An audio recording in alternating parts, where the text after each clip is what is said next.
Students, आज का हमारा टॉपिक है आयनाइजेशन एंथैल्पी और आयनाइजेशन पोटेंशियल।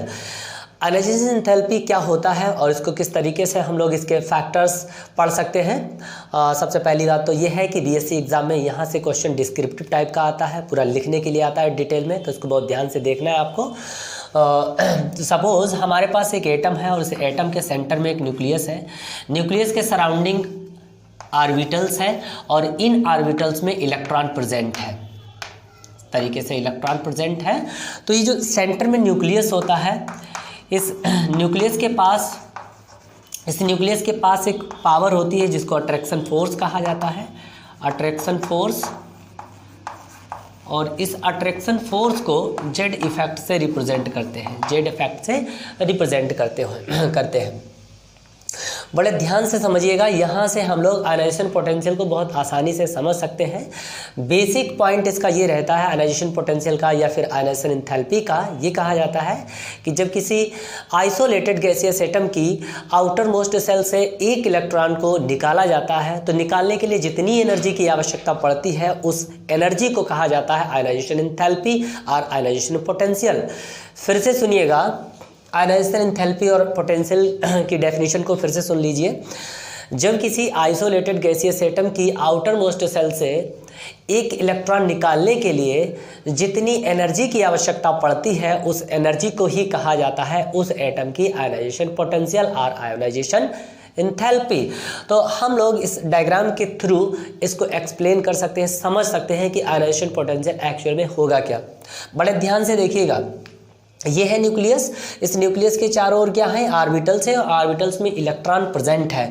इस न्यूक्लियस के पास एक पावर होती है, फोर्स होता है जिसका नाम होता है अट्रैक्शन फोर्स, जिसको जेड इफेक्ट से रिप्रेजेंट करते हैं।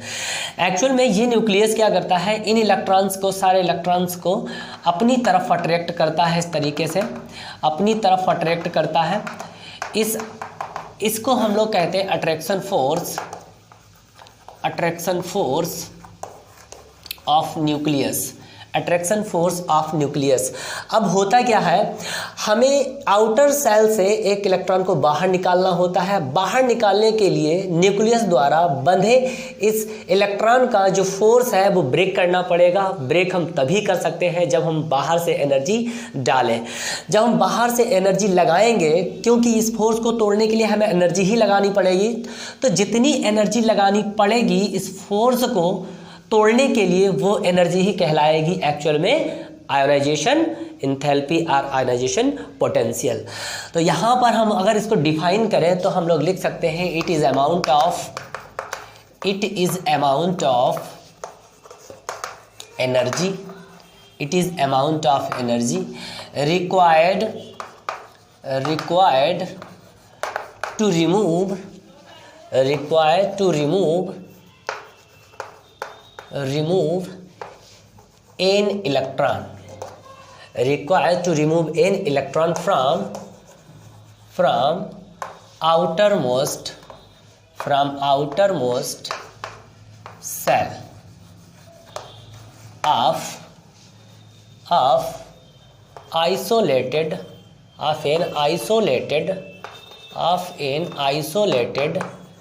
gaseous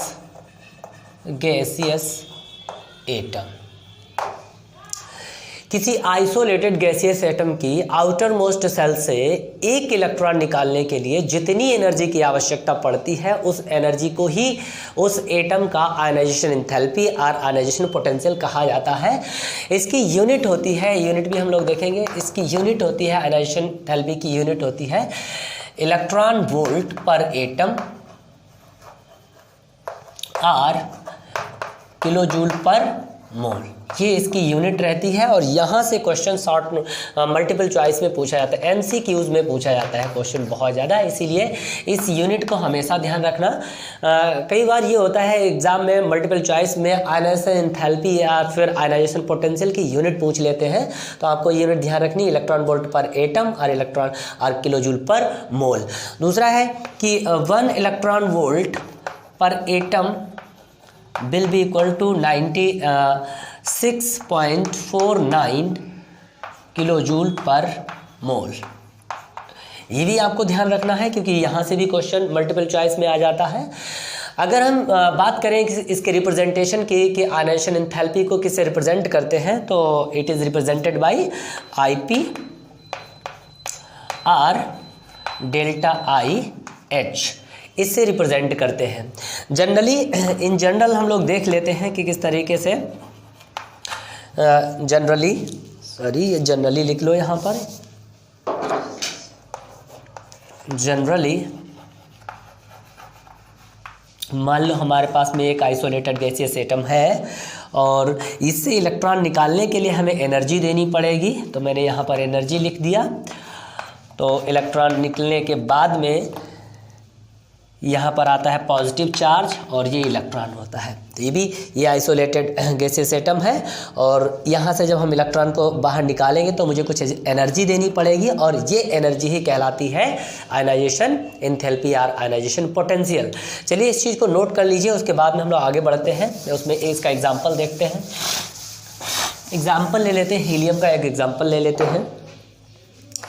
एग्जाम्पल, हीलियम एक आइसोलेटेड गैसियस एटम है और यहाँ से एक इलेक्ट्रॉन निकालेंगे तो निकालने के बाद में हमें मिलेगा कैटायन और कुछ एनर्जी देनी होगी। उस एनर्जी, कितनी एनर्जी देनी होगी, तो ये आता है 24.6 इलेक्ट्रॉन वोल्ट।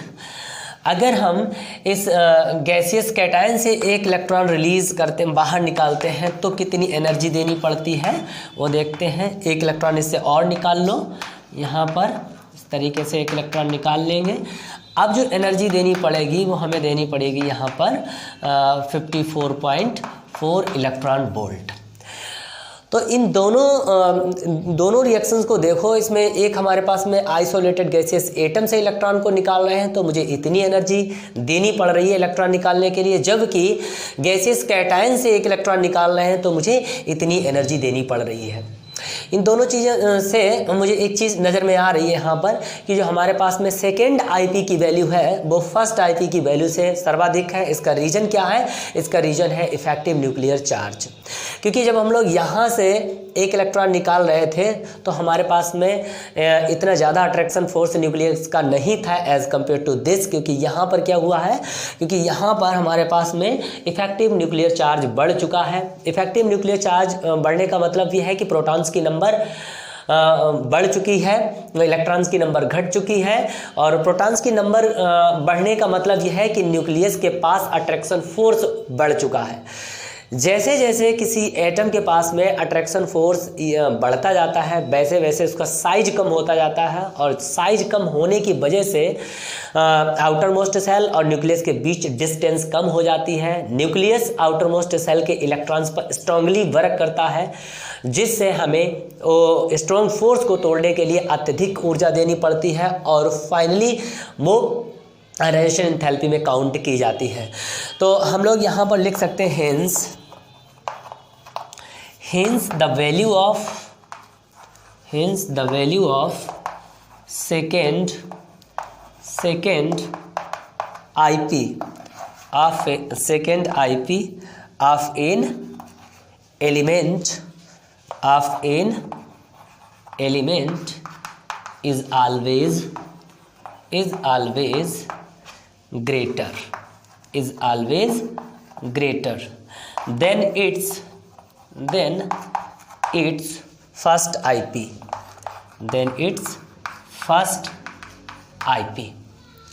मतलब किसी एलिमेंट की जो सेकेंड IP की वैल्यू है वो हमेशा अधिक होगी अपने फर्स्ट IP से। तो इसका अगर हम ऑर्डर लगाएं तो हम लोग लिखेंगे therefore order of IP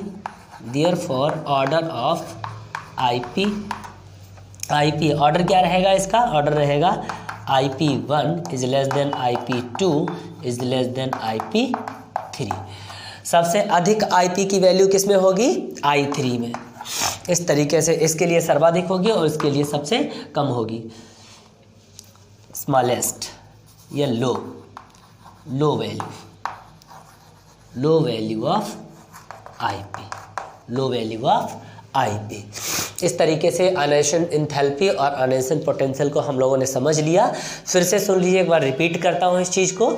ionization enthalpy या आयनाइजेशन पोटेंशियल को अगर डिफाइन करेंगे तो हम लोग इससे डिफाइन कर सकते हैं, या फिर आप सिंपल तरीके से जानना कि जब किसी आइसोलेटेड गैसियस एटम की आउटर मोस्ट सेल से एक इलेक्ट्रॉन निकालने के लिए जितनी एनर्जी की आवश्यकता पड़ती है वह एनर्जी ही कहलाती है आयनाइजेशन एंथैल्पी और आयनाइजेशन पोटेंशियल।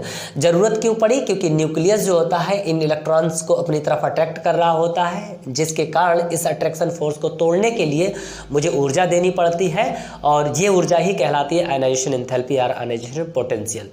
बात समझ में आ रही है सब लोगों के? ओके, आज के लिए इतना ही।